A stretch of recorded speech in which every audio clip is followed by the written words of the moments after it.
السلام عليكم ورحمة الله تعالى وبركاته متعلمون الكرام.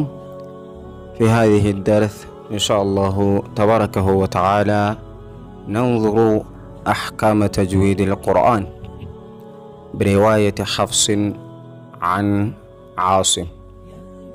بزي درس إن شاء الله تعالى يتجويد ውሳኔዎችን አጫጭር በሆነው መንገድ በዚህ ኪታብ እንመለከታለን ማለት ነው። ባረከላሁ ፊኩም። ሁላችሁም ይሄንን ኪታብ አውርዳችሁ በዚህ ቪዲዮ ኢንሻአላሁ ተዓላ አጫጭር አድርጌ አስቀምጥላችኋለሁ እንድትከታተሉና እንድትጠቀሙበት ማለት ነው። ኢንሻአላህ ቀጥታ እንግዲህ ወደ ኪታብ እንሄዳለን። እንግዲህ ነብዩ ሰለላሁ ዐለይሂ ወሰለም ኸይሩኩም መን ተዓለም